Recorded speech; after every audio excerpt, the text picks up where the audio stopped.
What's good, y'all? It's early in the morning, a little past 8:30 in the morning, and we're walking, starting our walk. It's Saturday morning. Merce, he ready. Anyways, we're about to start our walk, and what I want to talk about today is a few different things. Let me try to get that clear for us because it was a little dusty. Come on, Merce. Come on. Yeah. So what we're going to talk about today real quick, just briefly, really, try to briefly touch up on this. When they talk about financial literacy and then also finances, because my big thing is, and this is going to be a longer video, my thing is when they talk about financial literacy, it's so important that we also include finances in the discussion. It's easier said than done. Number one, you really can't have financial literacy without finances. We can talk all day about what you should do with your money, how you should invest it, how you should save it, how you should go about budgeting. And I will have more videos where I give tips, hints, suggestions, advice on budgeting, on making your money make money for you, passive income, residual income, etc. But the key word here is you got to already have income to do most of the financial literacy. That's why I'm always saying you can't just come in here talking about ideas, yet you don't have any actual materials, resources to implement these ideas into reality. So, and I'll do a brief video, maybe 3 to 5 minute video discussing idealism and materialism, because that's my issue. When we talk about financial literacy, it's a lot of idealism. It's a lot of great ideologies, advice, suggestions. But if you don't have money, you don't have resources, you don't have income, you don't have the finances, then there isn't going to be any financial literacy. Okay? So the reason I'm bringing this up is because, I recently relocated 3 weeks ago. 3 weeks ago today, I moved from my hometown, officially left the nest finally at 27, almost 28, and I moved. I'm a late bloomer, if you will. And in the midst of moving, living in a house my entire life, basically. I lived in an apartment before with my mom, but that was like for 3 years. The vast majority of my life, I have been in a house. And in living in a house and then seeing the differences between living in a house and living in an apartment, it got me thinking about a few different things. Like, number one, when I do this video, I want to go on and give a disclaimer. Yes, I'm judging. This can definitely be viewed as being judgmental. But I'm just trying to show various perspectives, but I totally understand it is judging. It is judging. I'm looking from the outside in and making an assumption, aka judging. Okay? But what I've noticed is in this apartment complex, I'm paying almost $1,200 a month. Thankfully, lucky for me, I have a roommate, so we split everything 50-50 down the cost, right? Of course, if you buying stuff that you like to get, of course, you're going to be paying for that yourself. But just like bills and whatnot, like rent, utilities, internet, etc., we split 50-50. So what I'm noticing in this apartment complex, our monthly bill is $1,174 a month. We are literally $26 away from paying $1,200 a month for less than 1,000 square feet. I think our apartment is like 857 square feet. 2 bedrooms, 1 bath. And when you look at the good boy, Merce, good boy. When you look at the cars in the apartment complex, it's very eye-opening to me. And my granny, I could probably get this from her, but she used to always say, you want to know what type of apartment complex or apartment community or even the neighborhood community that you're living in, look at the vehicles. If you, and this is judgmental, it's super classist in my opinion, but at the same time, I also get where she's coming from. If you, and her at the same time, she's basically saying, I'm able to at least acknowledge the perspective. Whether it's classist or closed-minded, I can at least acknowledge it. She's basically stating, you know, if you move somewhere and it's a bunch of hoopties and people driving around using spare tires and, you know, the cars sound like Matchbox cars and shit, you basically know, okay, this is a lower income area. You know, you're probably going to be living essentially in what you would consider the hood or the ghetto or a lower income. That's basically what that means. And, you know, so I get that perspective. I don't agree with it, but I get it. But what I notice here is the complete opposite. Yeah, you got some beaters here and there. You might have a few sprinkled in the mix. But for the most part, people are driving Cadillacs, BMWs, Mercedes-Benz. You know, I done seen Range Rovers. I done seen the Chargers and the Hellcats. You know, the Camaros. I done seen a lot of nice cars here. But then here's where I come in being judgmental like Granny. Or at least I can acknowledge that I'm being judgmental. I'm being closed-minded. Because I'm making assumptions, aka judging. So what I'm saying is with the financial literacy piece is like this one person literally has 2 vehicles and they're all brand new. I mean, he's driving a brand new Cadillac SUV, which you know is at least I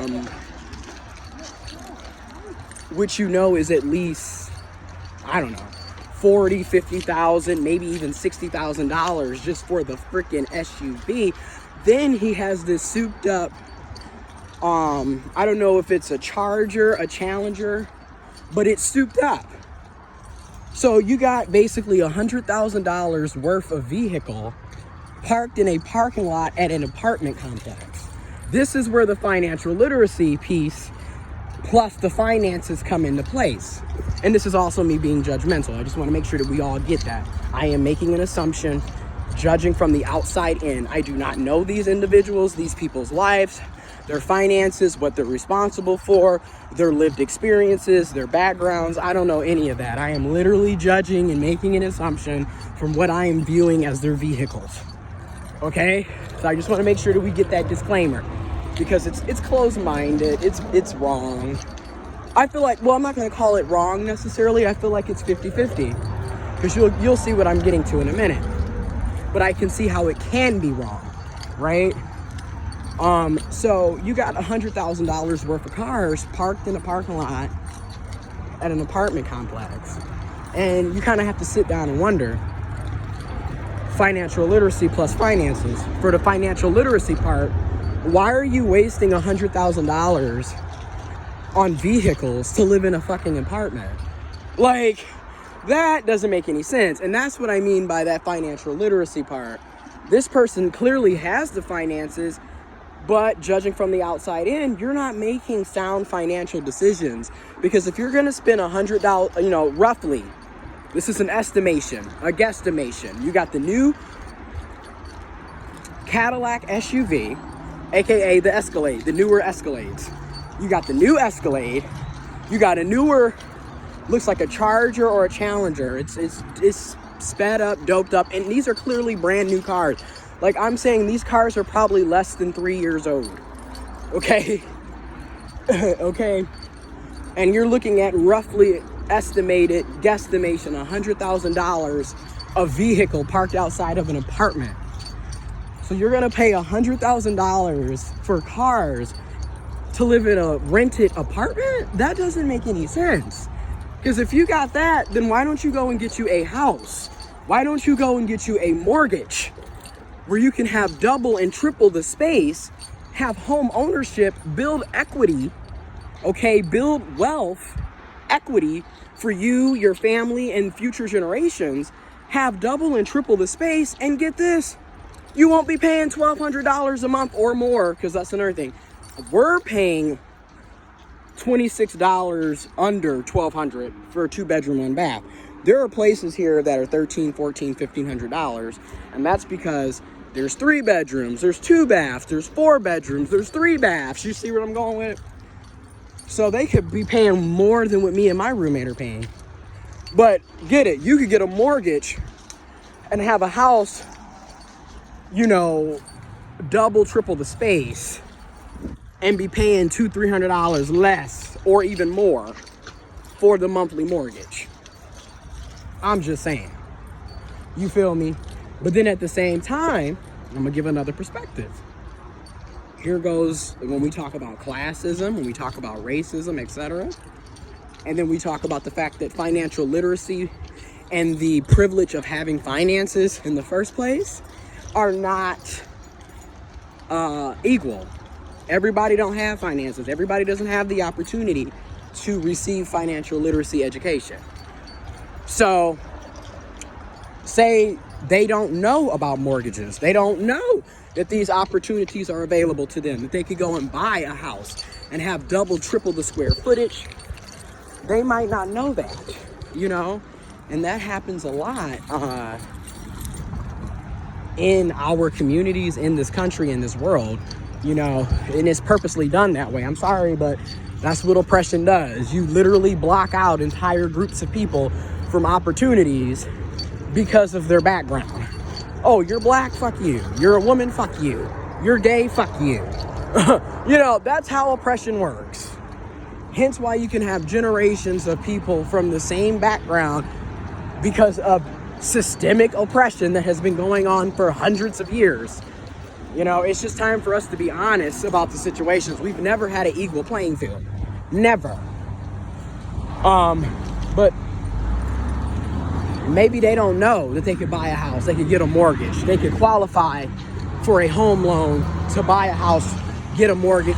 You know, they could go through the bank, they could go through your municipality's local land bank, because like in Detroit, there's a Detroit Authority Land Bank. In the Flint area, Genesee County area, there's a Genesee County Land Bank. So you can literally go and buy houses for a fraction of the price, because a lot of the houses have been vacant for years or have foreclosed.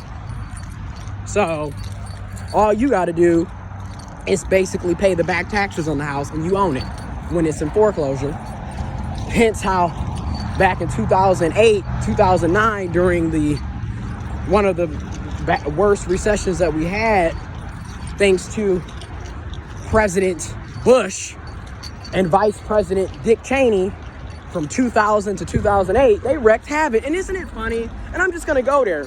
Every time we end up in a crazy ass recession or economic downspin, we tend to have Republicans in office. You know, I'm just being honest.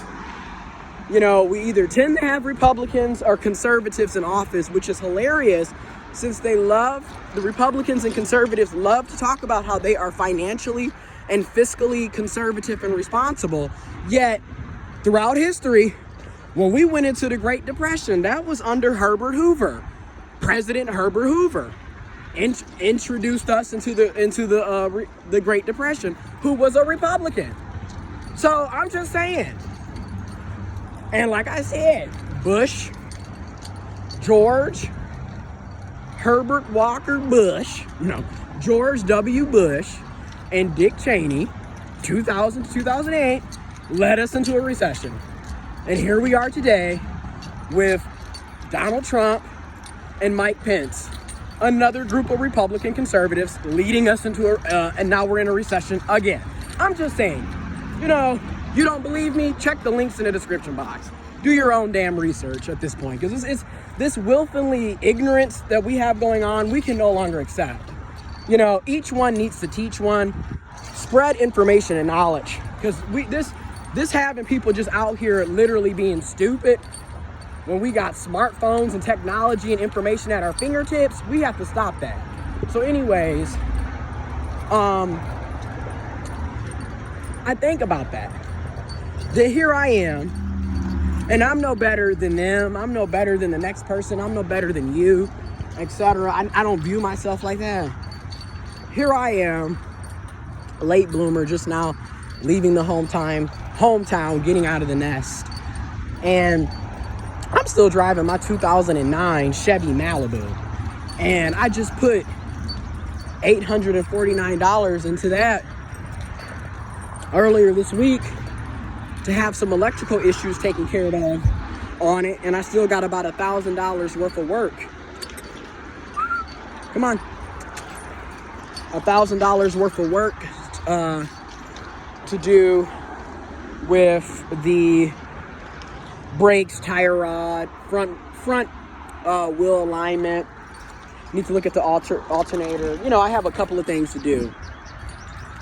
And yes, I would love to go and get a new car or a newer car, because I'm a firm believer when you look at finances, it never, in my opinion, in my humble opinion, it never makes sense to buy a new car.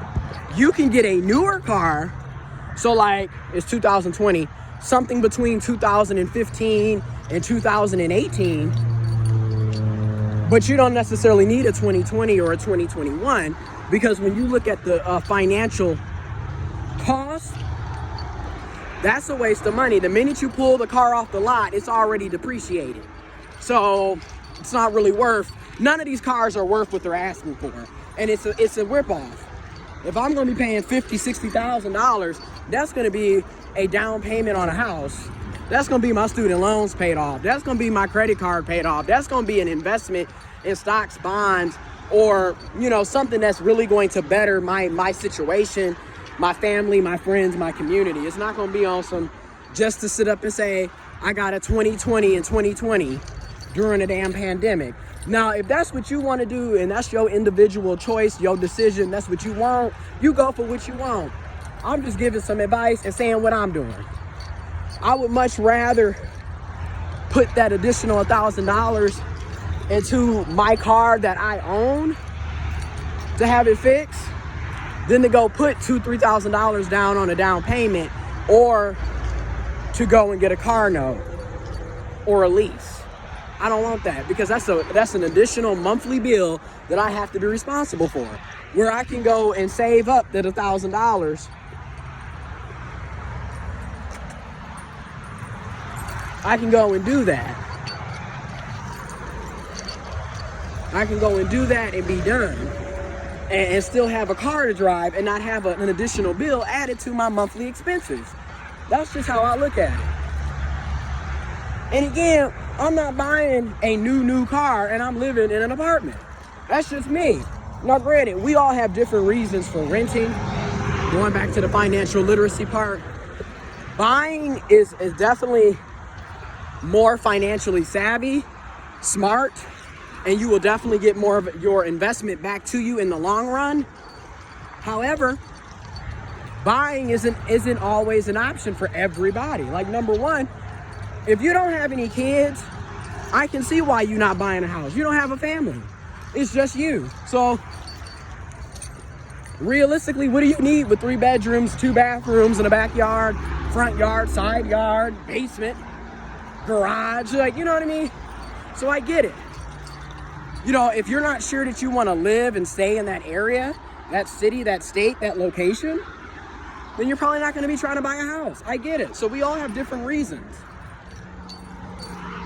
Which is another reason why judging and making assumptions, yeah, it can be a positive, but it can be a negative. Because you don't know everybody's background story. You don't know what's going on. You know? So who are you to judge, right? You know? But that financial literacy piece, again, you got to have the finances, right? Because realistically, your housing and rent, mortgage, your housing, shelter, that should only be 20 to 30% of your income should be going to housing and shelter. Well, I should say this. Theoretically, 20 to 30% of your income should be allocated or going to housing and shelter. Realistically, due to the fact that most of us do not make a living wage or do not, live in paycheck to paycheck, the high cost of living, inflation, many of us are paying upwards to 50% of our income is going to shelter and housing, or we have to have a second and third job, some type of side hustle to help offset the cost of shelter and housing. We got to have roommates. We got to stay at home with family and parents and what have you to help offset the cost. And it's sad, and it shouldn't have to be that way. They could just pay us living wages that reflected the cost of living and inflation. They could totally make that happen. Just like now, so many of us are waiting on the second stimulus check that really should have been out. And then and again, there's still another population of us that have yet to receive the first stimulus check. There are still people that never got approved for unemployment. And mind you, they cut it. They gutted the unemployment benefits. And we're in this uncertain situation now where people don't know if they're going to have unemployment. They don't know if they're getting a stimulus check. People don't know if they're going to have health insurance. People don't know if they're going to have food, shelter. People don't know how they're going to pay their bills, how they're going to feed themselves and their families. It's bad out here in the USA.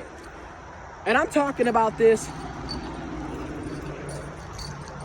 as a person born and raised in the USA, as a USA citizen living in the USA.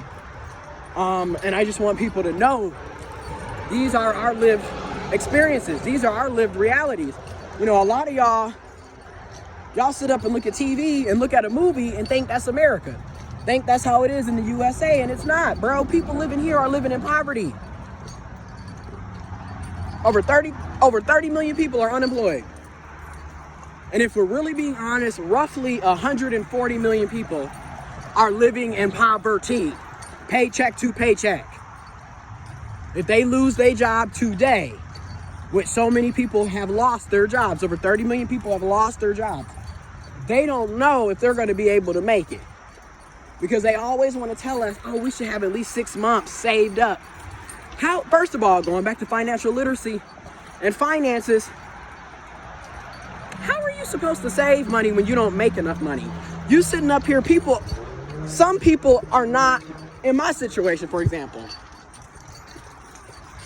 if I work just 40 hours, which lately, that's the past week or two, that's kind of how it's been, because we don't have enough work to justify people going and doing overtime. So if I only work 40 hours each week, 80 hours for the pay period, because we get paid bi-weekly every 2 weeks, that's only $950 after 2 weeks of work. So I'm not even getting $1,000 every 2 weeks unless I have overtime. And that's if it's available, if it's offered. So for me, how are we supposed to save money when we're not even making $1,000 every 2 weeks? And you expect us to pay our bills and have a 6-month safety saving? And we still gotta live day to day? It's ridiculous. So I just wanted to talk about that because, again, yeah, we need to make more responsible decisions with our money, but we also need to have money. Like, you can't just come in, trying to rep a hand and lecture somebody about finances, yet you're not paying us living wages. You're not giving us opportunities and resources to have finances in the first place.